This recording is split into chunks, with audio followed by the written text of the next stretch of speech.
So I just finished all my classes for today.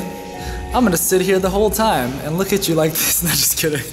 So today is March 18th. It's a Wednesday, and I just finished all my classes. I had 3 classes here today, and I'm pretty exhausted right now because the classes were they were very fun-filled classes with yours truly, but it was pretty tiring. The last class especially were crazy, and I was like freaking tired now. So, you know, but it was really good though. We did like a, I don't think I told y'all, but pretty much it was a class of 4 activities. So we're focusing on learning verbs, okay? And the teacher's like, I want the kids to learn some verbs. And how are we gonna do that? So we have 20 words that they're gonna be the focus of the class. So the first is just a little warm-up activity. I show them 5 words, they repeat after me, we say the words together, do it one more time really quickly, and then I say, alright guys, you have 1 minute to write down the 5 words you just saw. Anyone who can do that, their team's gonna get a point. We split up the class into 10 groups of 4. So anyone who could do that would get 1 point. And then the next activity, I was like, alright, this is gonna be a more difficult version, and I put the 20 words on the screen, on the projector screen. And we just read the words together, and then I said, alright guys, you have 1 minute in any way you want. You can't write anything down, but you got 1 minute to remember all 20 words. And for every 3 that you can remember, you're gonna get 1 point. And so after the 1 minute, they all tried to do their best, whatever. I gave them like 2 or 3 minutes to write down as many as they could remember. For every 3, they got 1 point.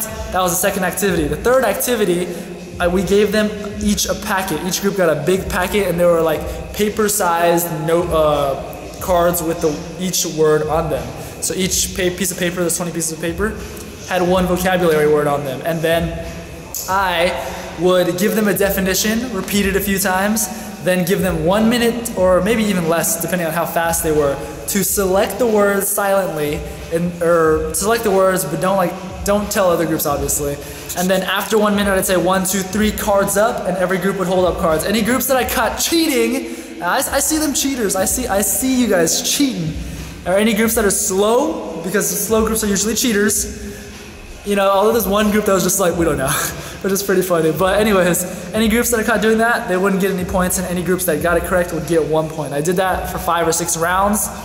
And then, after that, I showed them a very quick PowerPoint just showing some example sentences using some of these words, with pictures, of course.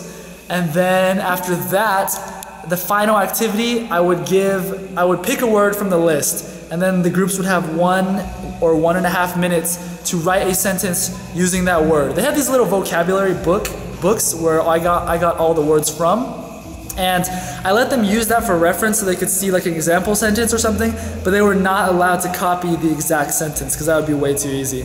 Although a lot of them did do very similar sentences, but some people came up with very creative, you know, pretty good sentences. And so that was the final activity, and I didn't just let them write it because writing is crap in Japan. Like, writing is the bane of learning English in Japan, I feel like. So after they wrote it, I would call each group, and I called them based on their points at the time. The first group, the highest amount of points would go first, and the lowest amount of points would go last, which would give the lowest amount of points group to have more time to prepare if they wanted to. And so then they had to have a group member read out the sentence. And if I deemed it correct, like if there was a small mistake like missing an A or an and, then it was okay sometimes. If they copied straight from the book though, like it only changed a few words and missed something easy like that, then I didn't give it to them. But if they came up with a very like a nice custom original sentence and they had a bigger mistake, I might give it to them depending on the severity of the mistake. And so those were the 4 activities that I did. And you might be thinking, wow, well that seems like it takes a long time. Actually, the classes here are only 45 minutes each, and I was able to fit that in within 45-minute class periods. So it was very fun. And then all the winners got Twix, which is, you know, candy from America, and the losers got some Japanese candy that I literally bought from the convenience store at lunchtime. Before lunchtime, everybody was getting Twix, but I had small sizes and big sizes. But then I realized, oh crap, I'm about to run out of Twix, so unlucky for them, but that's what happens when you get your last class with me, man. It's just what happens. So I'm about to start working out now, but I'm pretty freaking tired. But you know what? The show must go on. Alright guys, so I'm gonna let some clips run while I talk about a random thought. It's not random actually, but it's a thought that I had on my mind. So pretty much whenever I'm doing classes, you know, I always want to do games. Like I told you about my lesson for this week. I did like a series of games, right? Little mini games, quizzes. Put it in competitive form so that way the kids can have some fun. Put some prizes on the line so the kids can enjoy what they're doing.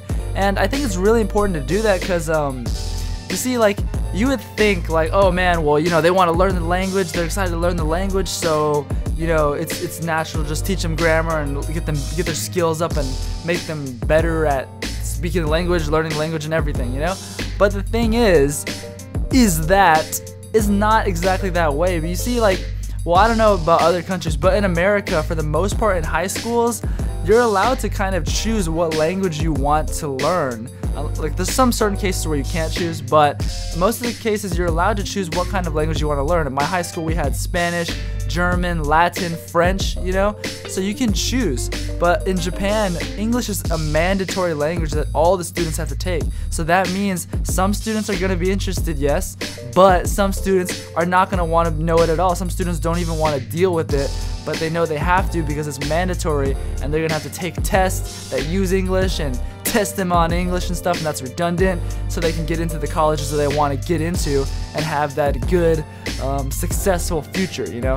So when you're in a situation like that, like, I mean, if I had to take a language that I had no interest in, then I feel like I would be extremely bored if we didn't have games or any kind of competitive or format like days or prizes, you know? I think if it was just straight grammar and I was learning a language that I just didn't care about at all, I would find it extremely boring and find it pretty difficult to develop my skills in that language. I think letting the kids have some fun, getting the kids interested is a good way to kind of, you know, open that gateway so that they can start learning the language. But anyways, give me your thoughts. Let me know what you think.